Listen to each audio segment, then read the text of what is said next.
പാലക്കാട് ചിറ്റൂരിൽ കാറിലെ ഗ്യാസ് പൊട്ടിത്തെറിച്ചുണ്ടായ അപകടത്തിൽ പരിക്കേറ്റ അമ്മയും മക്കളും എറണാകുളത്തെ സ്വകാര്യ ആശുപത്രിയിൽ ചികിത്സയിലാണ്. വിദഗ്ധ ഡോക്ടർമാരുടെ നേതൃത്വത്തിൽ ബേൺ ICUവിൽ ആണ് ചികിത്സ പുരോഗമിക്കുന്നത്. ഇന്നലെ വൈകിട്ടുണ്ടായ അപകടത്തിൽ കുട്ടികൾ ഉൾപ്പെടെ ഒരു കുടുംബത്തിലെ 4 പേർക്കാണ് പരിക്കേറ്റുന്നത്. ഇതിൽ അമ്മയുടെയും മകൻ്റെയും നില ഗുരുതരമായി തുടരുകയാണ്. ഗ്യാസ് പൊട്ടിത്തെറിച്ചുണ്ടായ അപകടമാണ്.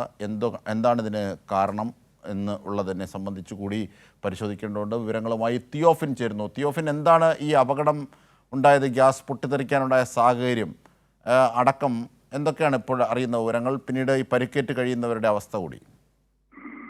അജിംഷാദ്, ഇന്നലെ വൈകിട്ടുണ്ടായ അപകടത്തിൽ പരിക്കേറ്റ അമ്മയും 3 മക്കളും 4 പേരും എറണാകുളം മെഡിക്കൽ സെന്ററിൽ ചികിത്സയിലാണ്. ബേൺ ICUവിലാണ് അവർ ചികിത്സയിലുള്ളത്.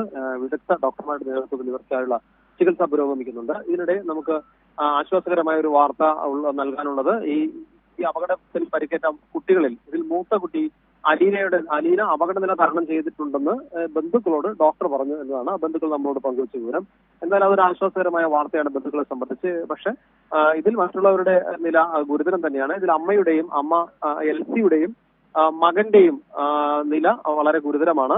കാരണം ഇന്നലെ പൊള്ളലേറ്റ സമയത്ത് തന്നെ, ഈ സംഭവം ഉണ്ടായ സമയത്ത് തന്നെ മകന് വളരെ ഗുരുതരമായി തന്നെ പൊള്ളലേറ്റിരുന്നു. പിന്നീട് രാത്രി 10 മണിയോടുകൂടിയാണ് ഇവരെ ഈ എറണാകുളത്തെ മെഡിക്കൽ ആശുപത്രിയിലേക്ക് കൊണ്ടുവന്നത്.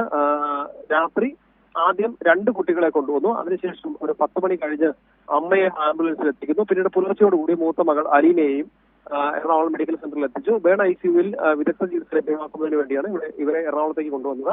അപകടം ഉണ്ടായ ഉടൻ തന്നെ പാലക്കാട് ആദ്യം ആശുപത്രിയിൽ എത്തിച്ചെങ്കിലും പിന്നീട് എറണാകുളത്തേക്ക് മാറ്റുകയായിരുന്നു. ഇന്നലെ വൈകിട്ട് 5 മണിയോടുകൂടിയാണ് അപകടം ഉണ്ടാവുന്നത്. ഈ LC മാർട്ടിൻ അതോടൊപ്പം ഇവരുടെ 3 മക്കളും ഇവരാണ് അപകടത്തിൽപ്പെട്ടത്. ഇവർ LC മാർട്ടിൻ നഴ്സാണ്. ജോലി കഴിഞ്ഞ് വീട്ടിൽ വന്നതിന് ശേഷം വൈകിട്ട് മക്കളെയും കൂട്ടി പുറത്തേക്ക് പോകാനായി കാറിൽ കയറി. കാർ സ്റ്റാർട്ട് ചെയ്യുന്നതിനിടെയാണ് സംഭവം ഉണ്ടായത്. ഇഗ്നിഷൻ കീ തിരിച്ച ഉടനെ തന്നെ പെട്ടെന്ന് കാറിന്റെ പിൻഭാഗത്തായി സ്ഫോടനം ഉണ്ടാവുകയും ഗ്യാസ് ടാങ്കർ ഉൾപ്പെടെ പൊട്ടിത്തെറിച്ച് പെട്ടെന്ന് തീ പടരുകയും ചെയ്തു. പിൻഭാഗത്തെ സീറ്റിലുണ്ടായിരുന്ന കുട്ടികൾ 3 പേരും പിൻഭാഗത്തെ സീറ്റിലായിരുന്നു.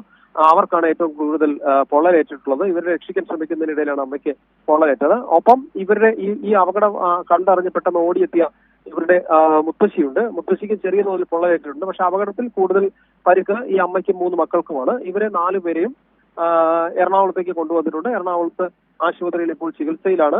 മറ്റു വിവരങ്ങൾ, ചികിത്സ ഏത് രീതിയിൽ പുരോഗമിക്കുന്നു അടക്കമുള്ള കാര്യങ്ങൾ പിന്നീട് നമുക്ക് ലഭ്യമാകുമെന്നാണ് പ്രതീക്ഷിക്കുന്നത്. എന്തായാലും മൂത്ത കുട്ടി അപകടനില തരണം ചെയ്തു എന്നത് വലിയ ആശ്വാസകരമായ വാർത്തയാണ്. പക്ഷേ അമ്മയുടെയും മകന്റെയും നില വളരെ ഗുരുതരമായി തന്നെ തുടരുകയാണ്. അതിനുശേഷം